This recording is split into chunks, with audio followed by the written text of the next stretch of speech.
Picture this. Your child sits down to write, grabs a pencil, their imagination buzzing with ideas ready to hit the page. But there's so much more happening behind the scenes than just writing words down. First up, there's the motor skills. They have to navigate holding the pencil just the right way and making those tiny movements to form each letter. Then comes the brain power. Before they even put pen to paper, their mind is working overtime, organizing thoughts like a conductor leading an orchestra. They're planning out their story, deciding what goes where, and making sure it all flows just right.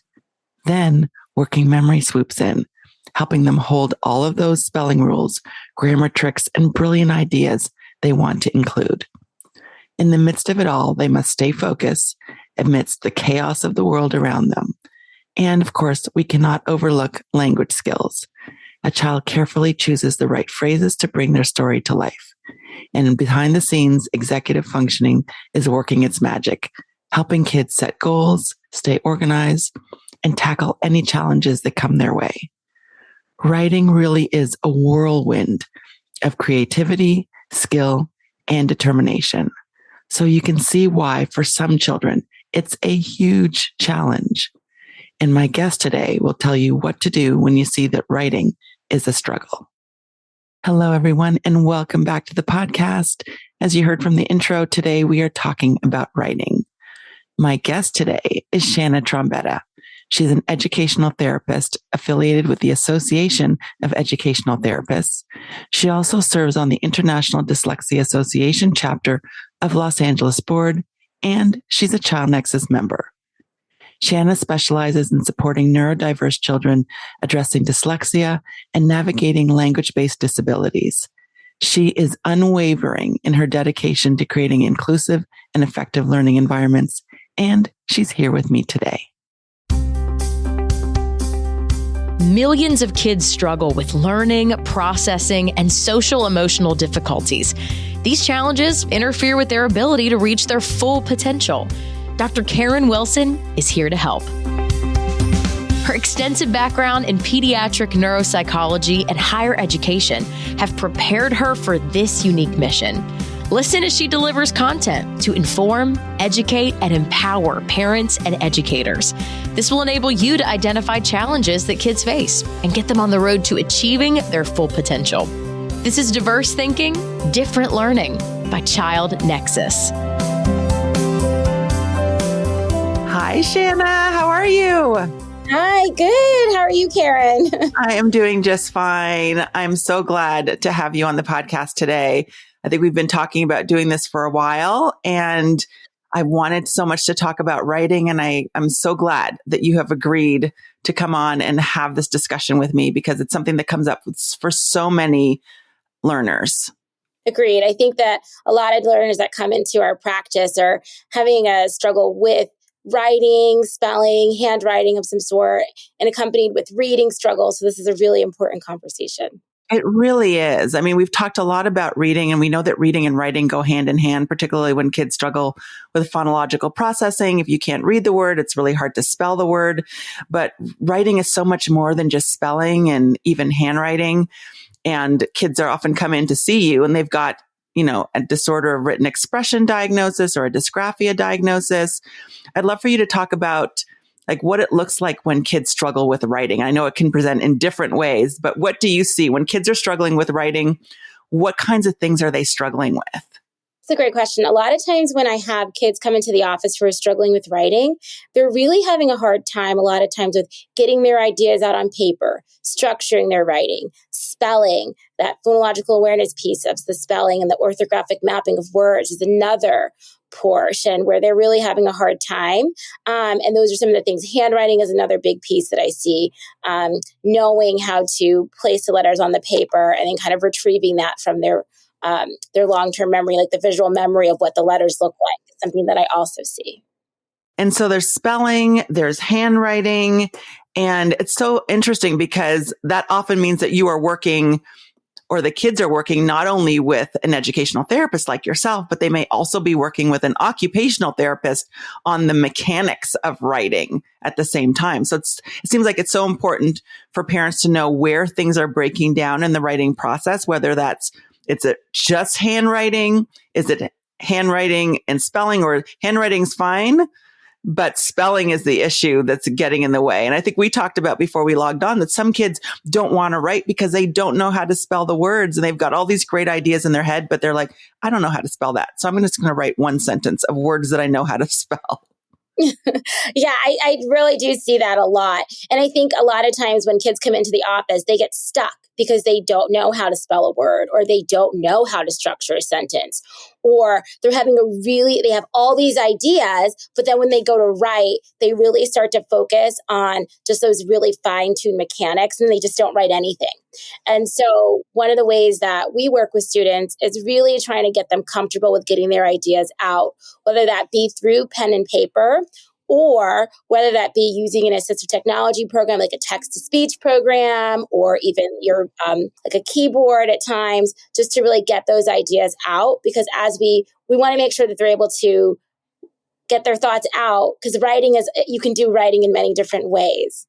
That's absolutely true. And I think many parents may not think about that assistive technology piece, that speech to text piece, the whole idea of kids, again, like we were both saying, having all of these ideas in their heads. They may get the prompt from the teacher, you're going to write an essay on topic A, but things can get in the way of writing that essay, right? We talked about spelling, and you talked about, even not even knowing where to start. And that really makes me think about executive functioning. I'd love for you to speak about the executive functioning demands that are needed for writing, because I think that is something that often gets missed in terms of why kids are struggling.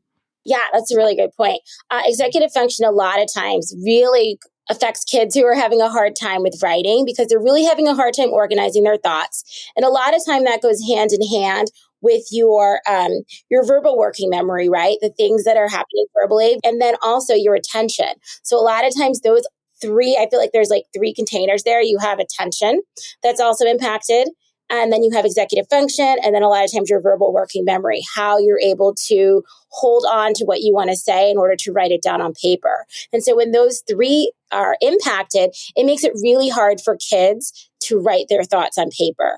And so one of the ways that we really work with doing that is you really need to provide kids with a structure. So kids who are coming into the office, they really need to be explicitly taught a structure on how to write. And I think sometimes we skip to the end part of, they need to write a paragraph, and they need to write this essay. But we have to really take it back, and we really need to teach them a structure. So if they're struggling with executive function, they can really organize their thoughts. And so what we do is we really take a look at where are they struggling with organizing their thoughts, and how can we help get them to kind of like that backwards planning to that final end piece, that paragraph, that essay, or even starting at a sentence level. So what we usually do is I take a look at, I have them starting with figuring out even how to just write a sentence. How do you write a really strong sentence? And so we can start there, structuring that. And then you can move into layering in that grammar piece, working on the nouns, working on the adjectives, working on prepositional phrases. Those are things that we kind of layer in there so they have a structure in order to write. So a lot of times it's really important to also within that sentence structure to teach the grammar part, because sometimes we forget to teach kids the grammar part, and that grammar component is a really, really strong piece of writing a strong sentence, whether you're writing it with pen and paper, whether you're dictating it, or whether you're using a word processor. Teaching the structural format of how to write a good sentence, I feel like, is the first step in the writing process. And you can do it in any form. You can do it in pen and paper, you can do it on your word processor, and you can text to speech it. And that's really important, because I think one of the things that I see, particularly in kids who have ADHD or who have executive functioning struggles related to other neurodiverse presentations, is that one, they don't know where to start, right? It's like the blank page is their enemy, and they just don't even know where to get started. But I love what you described about the structure, because people who don't struggle with writing or executive functioning can create their own structure and then impose their own structure onto the assignment. But for many kids, they don't know how to create the structure. And so what I'm hearing from you is that you're giving them a structure that they can then use for writing assignments. And then once they're shown how to use the information in the structure, they can apply that to all of their writing assignments. Yes. And one of the things we do a lot is I use a lot of semantic organizers just to have some semantic mapping for children so that they're able to categorize their information. And I think that having those systems, you can apply. I usually try to find a semantic map that works really well for the client.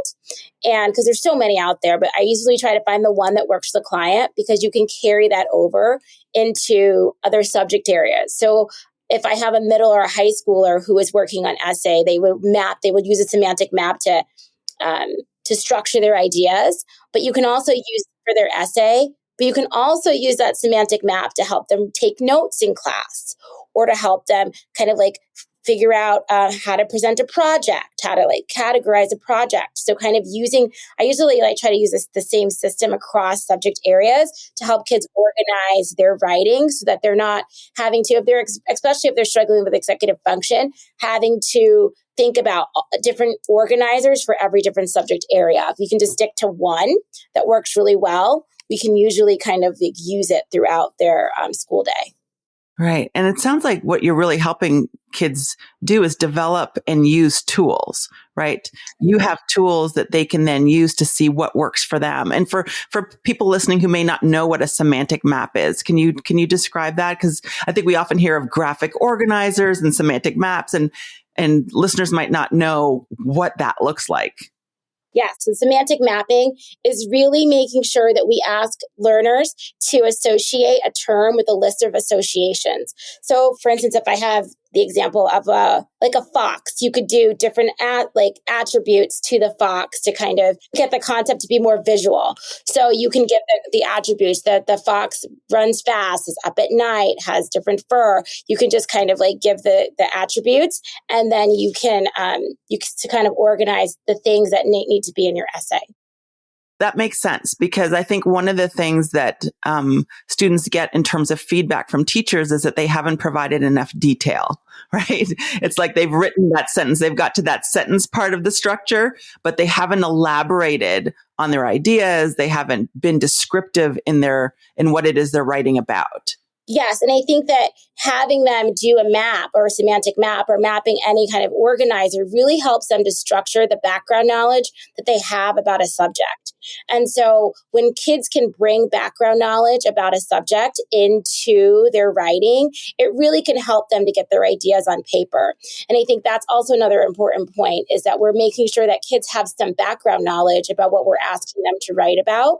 Because if they don't have background knowledge, they really will struggle with organizing their thoughts because they don't really have anything to organize. And so as teachers, kind of making sure that they have that background knowledge, they understand the subject that they're being asked to write about, is also very, very important as far as helping kids organizing their writing, especially kids that struggle with executive functioning. Because I think culturally, like some places don't have, like if you're asked to write about something, you have to be sensitive to that too, because some cultures in different areas may not have the background knowledge about a topic that they're being asked to write about.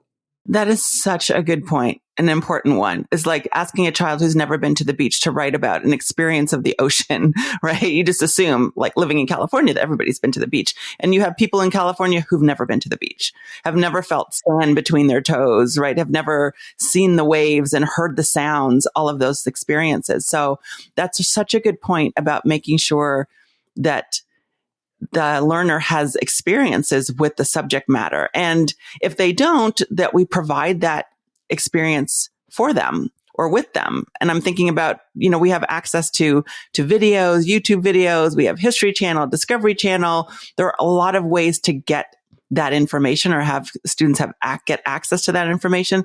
But it sounds like that would be like a first step before they even begin the writing process, to be exposed to some information about what they are writing about. Mm-hmm, exactly. It always reminds me when I was working in Hawaii, the kids were asked to write about taking the subway in New York City. And they had no background knowledge about taking a subway in New York City for most of the kids. And so just being cognizant of that too, of like, yeah, so do they have that background knowledge to write about it? And I think that that's also really important. I also, when I work with kids in the office too, sometimes we'll structure it around a theme. So we will work on a theme. We'll have a thematic unit or a theme that we're going to focus on in order to help us structure our writing. And so that's really helpful when working with students too, because if they're working on a theme in their classroom or in educational therapy, then they really have that background knowledge, like you said, like they're really learning about it, they're immersed in it, and then it's more easy for them to write about the topic that they're being asked to write about. Right. And so there's so many pieces. It's having that background knowledge. It's if there is a barrier like spelling or fine motor issues that are impacting handwriting, to make sure that we are addressing those issues that can impact written expression, or impact the final product. And, all the things you said about executive functioning are so important, because writing requires so many things at the same time. And I'm thinking about those kiddos who struggle with attention and with focus and executive functioning. And I say this often, is that writing has the highest demand on executive functioning than reading, math, and a lot of other academic tasks, because there's so much that they have to pay attention to. They have to pay attention to the prompt. What did the teacher say that we're supposed to be writing about? You talk about having that background knowledge that they bring in to answering the question. They have to pay attention to their grammar. You mentioned grammar, their spelling, their punctuation, their capitalization, and then the structure. Do you have a topic sentence, and are you elaborating? Do you have a summary? That's a lot of things for students to keep in mind at a time. How do you help them, particularly those students who have those working memory issues, to keep all of those things in mind while they're doing a writing task? Yeah. So I'm really big about chunking assignments, making sure that we really break down the assignment for them so that it doesn't become overwhelming. So for instance, if I'm working with a middle school student and we're really working on writing a 5-paragraph essay, we'll work one step at a time. We'll really take the time to take a look at what does a good topic sentence look like? What is your thesis? How we develop a thesis? And then we'll go one part at a time. We'll do our semantic mapping to organize our ideas. We'll organize our paragraphs through that semantic mapping process, and then we'll take it one paragraph at a time, making sure that that all of our paragraphs relate to our topic sentence. So really breaking things down, I feel like, really helps my clients. And so what we'll do is we'll do the pre-writing, the brainstorming piece, the mapping. Then we'll go into making a really strong thesis for my older students, and then we'll go through each paragraph, making sure that they are able to elaborate on each paragraph. We talk about kids who have issues with writing. They have a really hard time sometimes with the spelling. And so one of the things I do with them is we kind of do it in tangent, but I make sure that the editing process happens at the end so that we're able to just freely write. And then we can have a system or a structure or a checklist for how we're going to go back and edit our work. And that seems to help organize them and alleviate some of the anxiety of being able to get their ideas out on paper. But again, everything has to be within a structure of we have to make sure that we've taught how do you write good sentences so that when you write a paragraph, that you have strong forming sentences. How do you write a strong paragraph that relates back to your thesis? So working on it one step at a time. And it might take 2 sessions for us to be able to really structure in a private session, it'll take to structure a really good paragraph. I think it takes the time to be able to teach kids how to really understand how they're applying their skills into their writing so that it transfers more into the classroom. And I love the checklist idea that you mentioned. I think that is so important for students, because then they can keep track of all of the things that you are helping them with in terms of the structure. They can check off the topic sentence. They can check off the grammar. And at the end, they can check off the editing piece, which can create a lot of anxiety because, trying to do that while they're writing can be really hard and distracting, and they can get off topic, right, by doing that. So I just love the idea of a checklist. The other thing I do a lot with my students who are really struggling with writing, and a lot of them they're having difficulty with spelling, is the work I do with Orton Gillingham is also is also layered in. And so I make sure that if I'm teaching writing to a student, that I'm also looking at those phonological patterns that they're really having a hard time struggling with, so that they're able to read, write, and spell those patterns, and then work on transferring them into their writing. So in addition to like longer writing assignments, I'll do very targeted decoding and encoding support for kiddos, or spelling support for kiddos, so that they're able to take a look at that they're able to really work on the spelling piece as well, so that they're feeling more confident when they're asked to write using a pencil and paper. And I think that's one of the advantages of working with an educational therapist who has experience with reading and reading interventions, particularly those that target phonological processing and not just comprehension, is because you can work on both of those skills at the same time. So you're developing the phonological processing skills, making them more fluent, accurate readers. And at the same time, you're building those spelling skills as well, which are so important for written expression. Mm-hmm. Exactly. And I really make sure that I'm really big on taking a look at assessment data. And so I really take a look at where are those spelling patterns that they're really struggling with?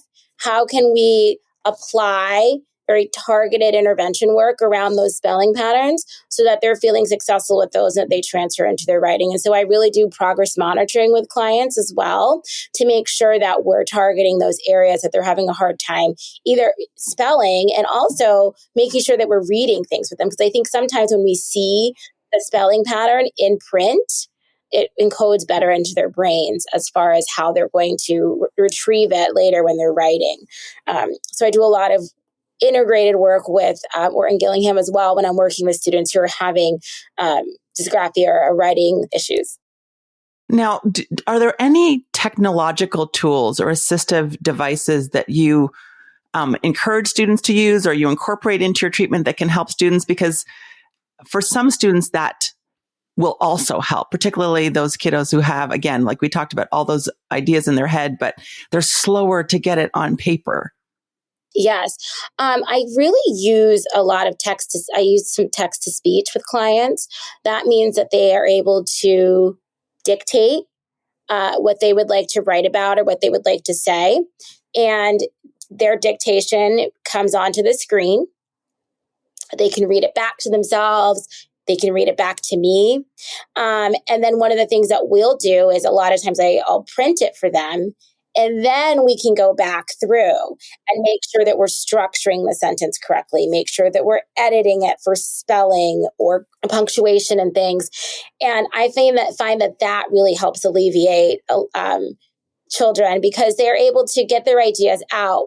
And a lot of times the task is, what do we want them to, like, thinking about what is this task asking them to do? If it's to get their ideas out, we really just want to know what they know. And if they are having a hard time getting their ideas out through pen and paper, we really need to make sure that we're giving students access to alternative ways to express what they know. Because so many of these students, they have so many things to say. They know how to write their paragraph in their mind, but then structuring it, organizing it, or even writing it presents a challenge. So giving those students the tools to be able to dictate has really been helpful, so that they're able to have the same products as their peers, and also feel a sense of accomplishment that, oh, I can do this assignment, but maybe just in a different pathway, which is okay. I think every kid has their own pathway of how they can produce work. And so being okay with that too is important. And I think the way you described it is so helpful for parents who might be listening, who think that, it's a way of getting around writing and that it's a crutch. It really helps them, like you're saying, to get the information that is in their heads out, right? And there's something to be said about kids who speak an answer to a problem, to a question the teacher had, to a prompt the teacher gave verbally in this dictation software, and then to see all of their words that are coming out of their brain on paper, on the computer. It's like, I said all of that. Those are all my ideas. And then they can go in and edit it. Yeah. And I think that's so important to note because they're showing that they know and they understand the information that's being presented. Also, I also tell when I work with teachers that teachers, if you're having a child who has dysgraphia and is having a hard time putting the pen to the pencil, it's okay if you want to get the information out to scribe sometimes for them. You don't have to do it all the time because we still want to get the pen to the paper. But if they're being asked to write a lot of ideas and you know that they're really struggling also with the fine motor mechanics piece sometimes, their hands are getting fatigued or they're really struggling with visual motor because that also happens too. They're really having a hard time with being able to put the letters on the line and see where those letters go on a line. It's okay to kind of scribe for them so that they can get all of those ideas out too. And maybe we need to go back, and I also work with my clients too on like chunking it. Maybe I'll write, I'll help them scribe some of their ideas and then they'll go back and try to write one thing. But I guess what I'm trying to say is it's important to notice that if kids are struggling with writing also because they're having some fine motor difficulties and visual motor kind of being able to integrate that onto the paper, that's also important. That's why some of these technologies like speech to speech or having a teacher scribe can really be effective for some students that are struggling with writing. And that really speaks to what I was going to ask you next, which is, how can parents, are there any specific strategies or activities parents can implement at home to help their child build stronger writing skills or even just feel more confident? And you've already spoken to one of those things, like transcribing for them, particularly the younger kiddos, as they're developing those skills themselves. Yeah, I always tell families to, make it fun for kids if you're having difficulties with the writing because it's already an area where they're feeling stressed. And so to make it fun. And so some of the ideas I have for my younger children, if they're having some fine motor issues or having some issues with visual integration, I have them working on, you can make your letters with Play-Doh and have them trace them, or you can have them write things using shaving cream or whipped cream on a table just to kind of get that feeling in their finger of writing. You can have them, I know, play store and make little lists or, play restaurant and practice taking your order, giving them a little notepad or paper. So those are some of the things that you can do. For some of the older clients, I have families have them create books. I know a lot of kids love to create books or even just fun little comic books and have them create books. They can be on paper or there's so many great programs like Book Creator on the iPad and things where kids can create books. They can actually use Book Creator now to dictate what they want to say and then add pictures in. So finding different fun ways for kids to write will help them translate it and have them understand that there's not just one way to tell a story. Being able to really dictate it verbally is another way to tell a story. Another way to do it too is like have them write a book and then have them dictate it and then draw pictures. So there's all kinds of really fun things that you could do. Have them write the shopping list when you're going to the grocery store. Think of recipes that they can create and write. So just kind of trying to make it fun because a lot of times our school assignments are those structured pieces where we really have to put them more into a box sometimes, but trying to have more opportunities for them to just write freely to make it fun is what I always recommend. And those are such great ideas. And I'm just thinking about kids who really struggle with writing and, having the support of parents and teachers is essential to keep them motivated to continue to learn. And I'm wondering if you have any other thoughts in terms of ways that parents can help kids maintain a positive attitude towards learning while they're struggling? And are there any things that you found to be helpful in keeping kids motivated and motivating them to continue to learn and to work at those things that are hard for them? Yeah. I think one thing to keep in mind is always to just really provide really positive feedback and positive reinforcement, very specific. And so not just good job, I see your writing's really improving, being able to really comment on something that you see. So if you're working with your child, oh, I see that you really explained the difference between hot and cold. You really explained that. Or, oh, look at that. I see that we're working on adding capital letters to the beginning of your sentence. I see that you just really naming what it is that you're seeing that they're doing well and just kind of giving them that really specific feedback about what they're doing well. And I think making it so that they're feeling good about what they're doing is really important. Also making it so that it doesn't feel like if there's an assignment that comes home and they're really struggling with it, that you're there to give them the positive support. And kind of like really sit with them and listen to the areas where they're struggling and try to provide that support. I find that that's really effective too, when you just sit with your child sometimes and listen to what they're struggling with. You can really hear a lot about, this is the area where it's breaking down. Maybe we can help here. I can talk to the teacher or the educational therapist and kind of see if there's a way that we can help bolster support in a specific area. There's a lot of just positive reinforcement. I think keeping it really positive in the home is important. And the combination of getting the appropriate level of support and then parents providing that positive and supportive environment is really key for so many of the kids that we work with. Shanna, I appreciate all the work that you do to support diverse learners. I'm so grateful for you being here and taking the time to speak with me.